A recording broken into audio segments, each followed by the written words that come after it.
Welcome to the History in Focus channel. Be sure to subscribe to the channel so you don't miss more videos like this one. American paratroopers of the 2nd Battalion, 173rd Airborne Brigade, crossing a river with automatic weapons raised to keep them dry in the jungle of Ben Cat. This operation, which lasted 12 days, was part of a larger U.S. effort to locate and combat the Viet Cong. However, during this specific operation, there were no direct encounters with the enemy. The absence of direct combat did not diminish the mission's importance, as it was part of an ongoing effort to patrol and dominate enemy-controlled areas, maintaining pressure on Viet Cong forces and disrupting their logistical and communication operations. About 130 South Vietnamese soldiers were caught in a heavy monsoon rain while navigating small boats called sampans in the Mekong Delta. They were on their way to a dawn attack on a Viet Cong guerrilla camp located 13 miles northeast of Can Tho, an important city in the region. The operation resulted in several Viet Cong guerrillas being killed or wounded. The Tet Offensive was a coordinated attack where Viet Cong fighters executed a surprisingly bold action by invading the United States Embassy compound in Saigon, now Ho Chi Minh City. They managed to control part of the compound for approximately 6 hours. During this time, intense fighting occurred, and many soldiers on both sides were wounded or killed. Eventually, the invaders were either eliminated or captured by American forces. Although it did not result in a decisive military victory for the Viet Cong, the attack demonstrated that the insurgents could hit highly protected targets, challenging the notion that the war was under control. The Cambodian incursion took place when American forces, including the 11th Armored Cavalry Regiment, crossed the border into Cambodia. President Richard Nixon ordered this operation to attack and destroy hideouts used by enemy forces. The North Vietnamese and Viet Cong had established complex tunnel networks and supply depots in Cambodia, taking advantage of the country's neutrality to shelter from American bombings. The incursion involved about 30,000 American and South Vietnamese soldiers who penetrated deep into Cambodian territory in search of hideouts and weapons depots. President Richard Nixon made an announcement at the White House, revealing that he had ordered American troops to attack communist positions in Cambodia. This was a significant development in the conflict as it represented the expansion of the war beyond Vietnam. The attack generated protests and controversies in the country as many Americans were weary of the prolonged conflict in Vietnam and saw the expansion into Cambodia as a sign of escalation. On March 17, 1968, about 10,000 demonstrators gathered in Grosvenor Square, London, in front of the American Embassy to protest against the war. There were clashes between police and demonstrators who demanded an end to U.S. involvement in the Vietnam conflict. The demonstration of discontent was marked by tensions, resulting in numerous arrests. The episode was a reflection of the growing global resistance against the war and played a crucial role in strengthening the anti-war movement, influencing public opinion. During the march against the Vietnam conflict, figures like Martin Luther King Jr. and Dr. Benjamin Spock, an influential pediatrician, led the parade on State Street in Chicago. This protest was part of many national efforts to express public discontent with the conflict. Martin Luther King was a vocal opponent of the war, criticizing the disproportionate impact of the conflict on African American and poor communities. Coordinated by the Viet Cong and the North Vietnamese Army, the Tet Offensive targeted several cities and villages, including the capital Saigon. The intense clashes between Viet Cong forces and American forces devastated an entire neighborhood of Saigon. The offensive began during the Lunar New Year holiday, a time when many expected a temporary ceasefire. The surprise attack included the use of rockets and grenades, which caused not only massive building destruction, but also severe fires that spread quickly. Besides the material damage, the human impact was devastating, with numerous civilian and combatant casualties. The fires resulting from the attacks further increased the chaos and destruction, leaving many homeless. A tragic event occurred at Kent State University in Ohio during a protest against the war. National Guard members opened fire on students gathered on campus. 4 young people were killed and 9 others were wounded. This violent action generated shock and outrage across the country, intensifying debates about the conflict and the government's role in managing protests. Members of SEAL Team 1, a Navy Special Operations team, conducted operations along the Bassac River in southern Vietnam near Saigon. Using assault boats, these highly trained soldiers had the mission to disrupt the supply and communication routes of the Viet Cong and North Vietnamese Army forces. Navigating the narrow, densely vegetated waters of the Bassac River, SEAL Team 1 carried out reconnaissance missions, ambushes, and direct attacks. Their operations were essential in destabilizing enemy activities and preventing the flow of military supplies, crucial for the communist resistance in the region. In a battle in the Phuoc Vinh area, northeast of Saigon, American soldiers found themselves in a tense and dangerous situation. They were searching for hidden Viet Cong snipers while taking cover in muddy bomb craters. These craters, the result of intense aerial bombings, offered some cover but also evidenced the widespread destruction of the war. Battles like this were characterized by ambushes, surprise attacks, and a constant search for enemy combatants hidden in the dense jungle and difficult terrain. The conflict in Phuoc Vinh, like many others, continued for years with high costs in human lives and resources. Under-Secretary of State Nicholas Katzenbach testified before the Senate Foreign Relations Committee in 1967. Katzenbach emphatically argued that revoking the legislative support that allowed American military actions in South Vietnam would put President Lyndon Johnson and the country in an extremely difficult position. This legislative support, known as the Gulf of Tonkin Resolution, had been approved in 1964 and granted the president broad powers to conduct military operations in Vietnam without a formal declaration of war. The revocation of this resolution, according to Katzenbach, could weaken the United States' position in the conflict and send a message of lack of commitment to allies and enemies. General William Westmoreland, talking with soldiers of the 1st Battalion, 16th Regiment of the 2nd Brigade of the 1st Division of the U.S. This meeting took place near Bien Hoa, a key area in Vietnam. General Westmoreland was known for his attrition strategy, which aimed to inflict maximum casualties on enemy forces to weaken their fighting capacity. His visits to troops in the field were part of his efforts to assess combat conditions and boost soldiers' morale. On February 9, 1966, in Washington, members of the organization Women's Strike for Peace protested in front of the White House.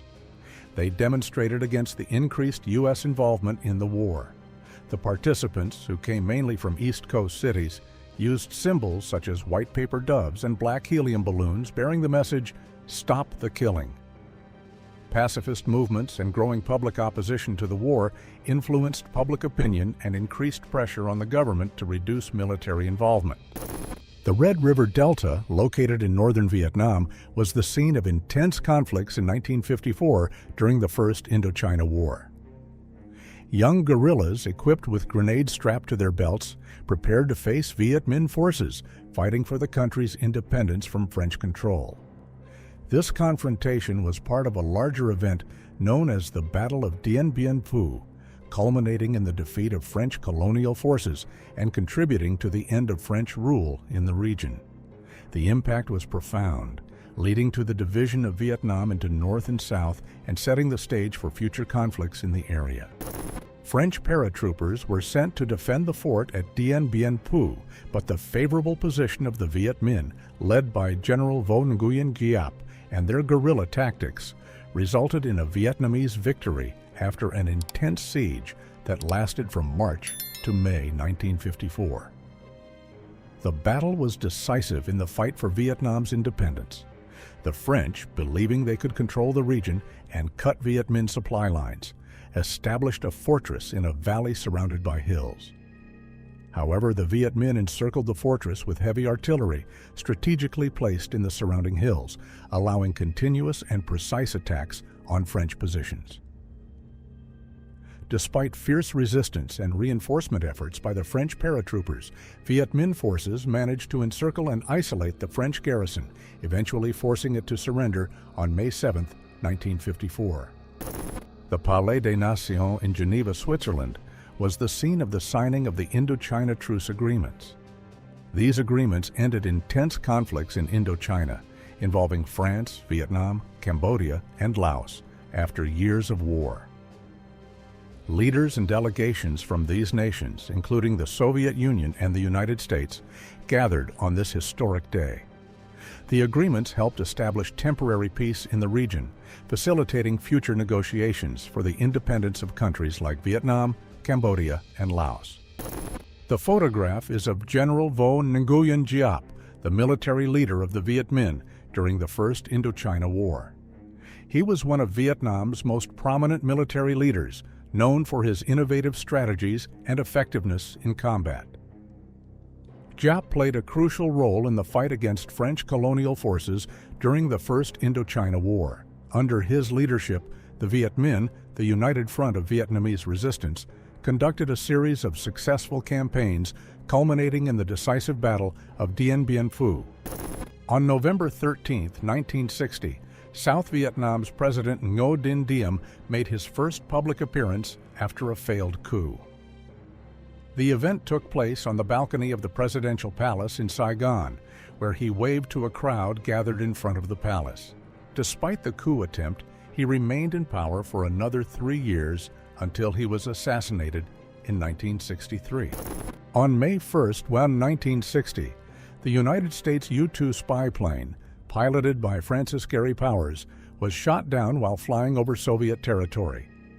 Although this incident was not directly related to the Vietnam War, it intensified the atmosphere of distrust and tension between the United States and the Soviet Union, which were the superpowers involved in the conflict. The capture of Powers and his subsequent trial for espionage in Moscow heightened tensions, creating an even more volatile international environment. This impacted global relations and influenced U.S. foreign policy, including its actions in Vietnam. Soldier Bob G. Whitworth, a member of the 11th Light Infantry Brigade, was photographed after not sleeping for 3 days while fighting in the battlefields south of Da Nang. The photo captures the intensity and extreme fatigue faced by soldiers in combat. In the operation where Bob was photographed, American forces faced intense battle, resulting in the death of more than 400 enemies. Allied casualties were considered light in comparison, but the physical and mental exhaustion of the soldiers was evident. Operation Oregon was a military mission carried out near Duc Pho in Quang Ngai Province, aimed at dismantling and neutralizing enemy refugees and operations in the region, which was known to harbor strong Viet Cong presence. One notable moment of this operation involved an American soldier being carefully lowered into a tunnel, a common tactic used to explore and destabilize the complex tunnel networks built by the Viet Cong. These tunnels were used as hideouts, transport routes, weapon depots, and command centers, providing a significant strategic advantage for Communist forces. On January 15, 1968, a demonstration took place in Washington, led by former Congresswoman Jeanette Rankin. This march led by a female brigade that included prominent participants such as Ruth Krauss, Vel Phillips, Wen Griffin, Ruth Warwick, and Lucy Montgomery, focused on protesting against the Vietnam War. During the protest, the demonstrators, carrying banners expressing their opposition to the conflict, gathered in front of the Capitol. On July 19, 1968, President Lyndon Johnson met with South Vietnamese President Nguyen Van Thieu in Honolulu at the Pacific Command headquarters. This meeting was part of ongoing discussions about the Vietnam War and peace negotiations to end the conflict, which were taking place in Paris. The war caused widespread devastation in Vietnam and created deep divisions in the United States. Eventually, Nguyen Van Thieu was forced to resign as North Vietnamese troops approached, marking a significant change in the region's history. An American soldier of the 1st Cavalry Division was seen throwing a basket of rice into the flames. This action was part of a tactic where soldiers destroyed resources to prevent them from falling into Viet Cong hands. The intention of this tactic was to weaken the enemy's resistance capacity. However, it had a devastating impact on local civilians. The rice that the soldier threw into the flames belonged to a peasant woman who was desperately trying to save it from her burning house. Fire Base Catherine, located south of the demilitarized zone that separated North and South Vietnam. In July 1970, marking one of the memorable moments of the conflict, soldiers of the 3rd Brigade, 101st Airborne Division of the United States held a rock music session, providing a moment of temporary relief amid the daily military tension. In the photo, then-President Lyndon B. Johnson and his family are observing the protests that took place in the city of Chicago. Tens of thousands of people gathered to protest against the Vietnam War during the Democratic National Convention, reflecting the growing popular dissatisfaction with the conflict. The protesters included students, civil rights activists, and war opponents. The convention and protests occurred in a highly tense atmosphere, resulting in violent clashes between protesters and the police, widely broadcast by the media. Daily press briefings, known ironically as 5 o'clock follies, took place in Saigon. These meetings, led by American military officers, aimed to inform journalists about the progress of the conflict.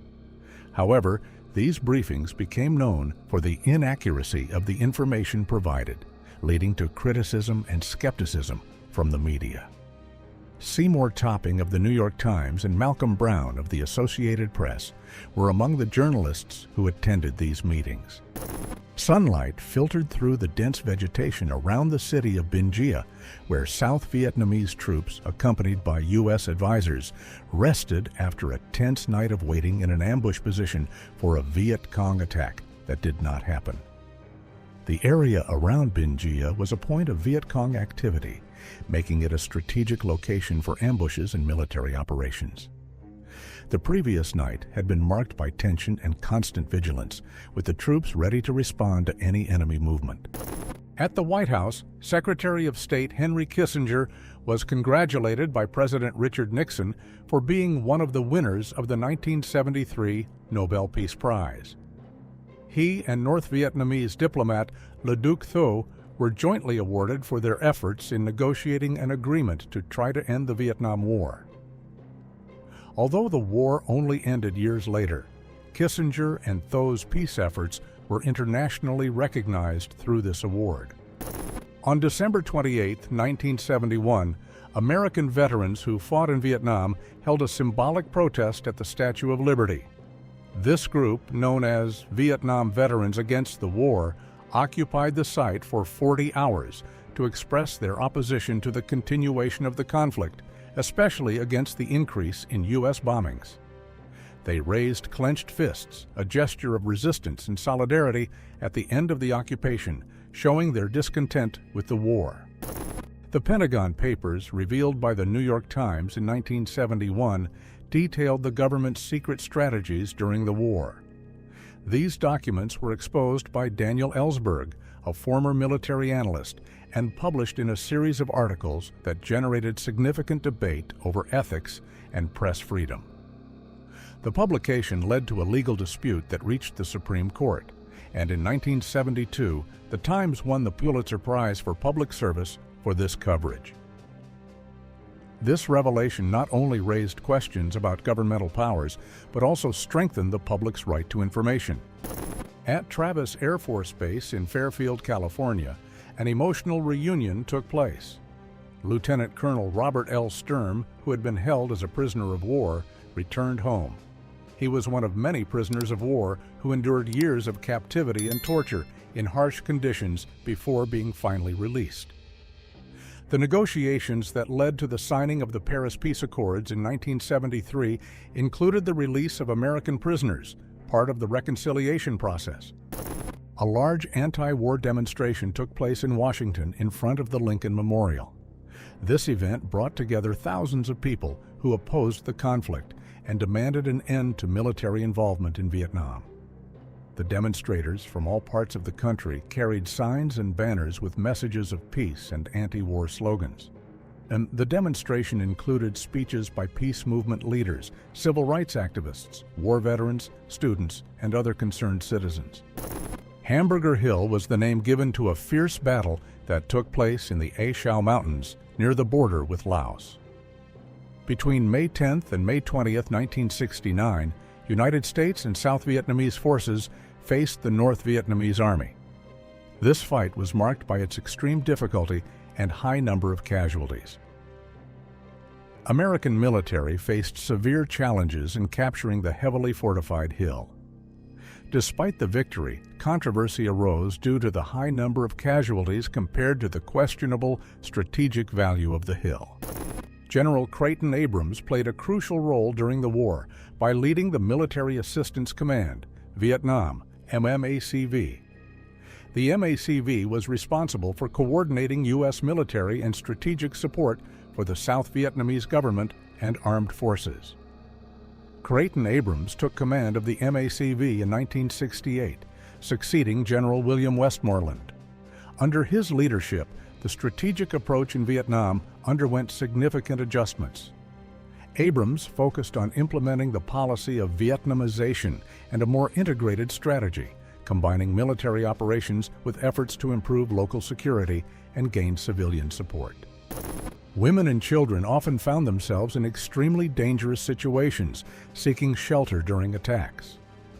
A particularly poignant example occurred in Bao Tri, an area near Saigon, where civilians tried to protect themselves amidst the chaos of combat. Women and children, being the most vulnerable during attacks, sought shelter wherever available, often in makeshift trenches, basements, or partially destroyed structures. Peace demonstrators gathered in Central Park, New York, to protest against the conflict. In a symbolic and impactful act, a group of demonstrators stood out for burning their draft cards. Using a coffee can filled with sand soaked in lighter fluid, they set fire to the cards, demonstrating their opposition to the war and the draft. They saw the conflict as unjust and unnecessary, and many believed that American intervention in Vietnam was not only failing in its objectives, but also causing disproportionate suffering and destruction. The act of burning draft cards was illegal and risky, as participants faced possible legal consequences, including imprisonment. However, for many, the gesture was a declaration of principle and a call to action for others who also opposed the war. Presidential advisor Dr. Henry Kissinger and North Vietnam's chief negotiator Le Duc Tho met for crucial discussions. This meeting was part of a series of secret negotiations aimed at ending the war, which culminated in the Paris Peace Accords, signed in January 1973, leading to the withdrawal of American troops from Vietnam and marking the beginning of the end of the nearly two-decade conflict. The negotiation process was complex and involved many discussions on issues such as ceasefire, prisoner exchange, and Vietnam's political future. During the final phase of the conflict, American sailors aboard the USS Blue Ridge carried out desperate actions to evacuate Saigon. With the city about to be captured by communist troops, a large-scale evacuation operation was conducted to remove American citizens and Vietnamese allies. On the USS Blue Ridge, anchored off the coast of Vietnam, sailors pushed a helicopter into the sea to clear space on the flight deck for more evacuation aircraft. This dramatic action was part of Operation Frequent Wind, the last phase of the American evacuation of Saigon. The situation was chaotic, with helicopters arriving continuously, loaded with people fleeing the imminent capture of the city. The evacuation of the United States Embassy in Saigon, known as the Fall of Saigon, marked the end of the conflict in Vietnam and the complete control of South Vietnam by North Vietnamese forces.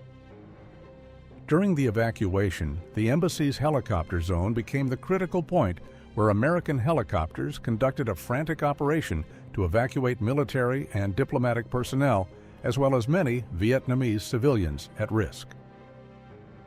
Operation Frequent Wind was the largest helicopter evacuation in history. Crowds of desperate Vietnamese, fearing reprisals and seeking to escape the conflict, scaled the walls of the United States Embassy. They feared for their safety and future under the new regime and tried to reach the helicopters evacuating Americans and some Vietnamese. This scene occurred in the chaotic end of the war and was part of Operation Frequent Wind.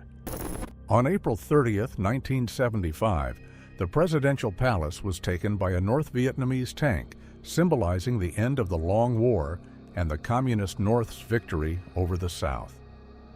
The image of this tank crossing the palace gates became known worldwide and is remembered both for the reunification of Vietnam under a communist government and for the deep scars and global repercussions of the war. In April 1975, the provincial capital of Xuan Loc, located 35 miles north of Saigon, was the scene of a battle in the final phase of the war. South Vietnamese commander Le Minh Dao faced an imminent siege by a massive North Vietnamese force. General Dao sent a helicopter to Saigon to fetch reinforcements and evacuees, but the helicopter ended up leaving the passengers outside the city. Neither the evacuees nor General Dao expected the communist forces to advance and encircle Xuan Loc so quickly and completely. An American Army helicopter used to capture and transport Viet Cong prisoners. These aircraft played an important role in the conflict, allowing the rapid insertion and extraction of troops, supply delivery, and evacuation of the wounded and prisoners. The capture of Viet Cong prisoners during search and destroy operations was a common practice, with helicopters facilitating movement through the difficult Vietnamese terrain. An American soldier with the phrase, "War is hell," on his helmet, a symbol of many people's view of the brutality of the conflict. Millions of Vietnamese, both combatants and civilians, lost their lives, and American forces suffered tens of thousands of casualties. The physical and emotional scars left by the conflict affected entire generations. 1st Cavalry Division medic Thomas Cole, from Richmond, Virginia, was photographed treating Sergeant Harrison Pell, who was wounded during a firefight between American troops and a combined North Vietnamese and Viet Cong force. Cole was looking up with one eye uncovered, focused on treating the wounded soldier amid the chaos of combat. Military medics risked their lives to save their comrades in extremely dangerous conditions. The photo taken in Binh Dinh Province, South Vietnam, shows wounded members of the 1st Air Cavalry being rescued and transported to a hospital after intense gunfire. Binh Dinh Province was an area of intense military activity, with frequent clashes. The difficult terrain and the presence of well-entrenched enemy forces made military operations particularly challenging and dangerous. A wounded paratrooper of the 101st Airborne Division being helped by 2 medics during a blinding storm after being evacuated from Dong Ap Bia during the 10-day battle for Hamburger Hill. The informal name given to Hill, 937 in Dong Ap Bia, was the scene of fierce fighting between American and South Vietnamese forces and North Vietnamese Communist forces. The battle was notorious for the intense resistance of Communist defenders, resulting in heavy casualties on both sides. American Marines advance up a hill in an area that battalion leaders already considered safe. Carrying heavy equipment, including multiple water containers, these Marines faced difficult combat conditions in challenging terrain. Water was a vital resource for the soldiers' survival, especially in the hot and humid conditions of Vietnam. Besides water containers, the Marines carried weapons, ammunition, and other essential equipment for their operations. The need to transport heavy supplies made the advance even more exhausting, but was crucial to maintaining combat capability and troop survival. On Hill 742, located in Vietnam, 5 miles northwest of Doc To, soldiers faced brutal combat for control of this strategic area. The Battle of Doc To was one of the most brutal of the war. due to the steep and densely forested terrain, which favored the guerrilla tactics of communist defenders. American soldiers faced extremely challenging conditions, including heavy artillery fire, ambushes, and traps. An American paramedic carrying a wounded child away from the battle in Hue. The child was found wandering between North Vietnamese and American firing lines the previous night. The paramedic, risking his own safety, took the child to a safe place where she could receive the necessary care. A rare occasion to show the true value of human kindness and dignity.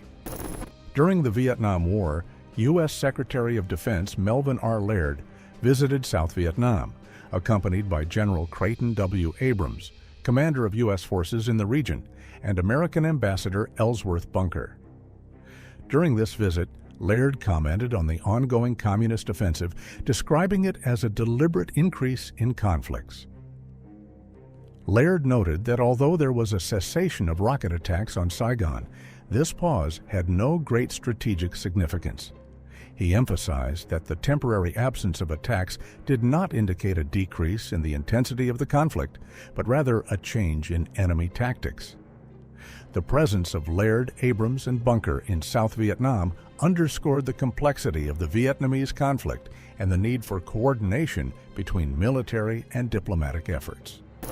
Marines in an operation southwest of Phu Bai, where they were photographed atop an M48 tank as the 90 mm cannon fired. This scene occurred during a road sweep, a common operation aimed at locating and neutralizing ambushes and improvised explosive devices, IEDs, placed by the Viet Cong. The Marines, positioned on top of the M48 tank, covered their ears due to the deafening roar of the shot. The M48 Patton was a central piece of the United States Armored Arsenal, offering great firepower and protection for troops in combat operations. In the city of Wakefield, Massachusetts, a demonstration took place in support of U.S. involvement in the Vietnam conflict. The event was planned by Paul P. Christopher, a 19-year-old student who was troubled by the frequent anti-war protests and wanted to express his support for American policies. The participants believed that American involvement in the war was necessary to combat the expansion of communism and defend freedom and democracy in Southeast Asia. The demonstrators emphasized the importance of supporting the American troops serving in Vietnam, many of whom were young, like Paul Christopher. President Richard Nixon, on a visit to the 1st Infantry Division headquarters, located in Dissent, 12 miles north of Saigon. This visit was a show of support for the troops involved in the conflict and an effort to boost soldiers' morale. Vietnamese guerrilla Nguyen Van Liem being summarily executed by General Nguyen Ngoc Loan in Saigon, South Vietnam, on February 1, 1968. Captured during the Tet Offensive, the image became a powerful symbol of the brutality of the Vietnam conflict. The public execution, carried out in broad daylight, shocked the world and highlighted the extreme violence present in the conflict. This event had a profound impact on global public opinion, intensifying criticism of the war and influencing sentiment against United States military involvement in Vietnam. A Viet Cong hideout being emptied after being destroyed by American and Vietnamese soldiers in Vietnam in 1964. Captured during the early years of the Vietnam War, the photo reveals the destruction of one of the many underground bases used by the Viet Cong to conduct their guerrilla operations. These hideouts were crucial to the asymmetric warfare tactics employed by the Viet Cong fighters. The destruction of such bases marked a significant attempt by Allied forces to destabilize enemy operations. American soldiers of the 7th Marine Regiment marching along a dirt road in Cape Batangan, Vietnam, in 1965. 2 tanks passed beside them, symbolizing the heavy support and robust military presence of the United States in the region.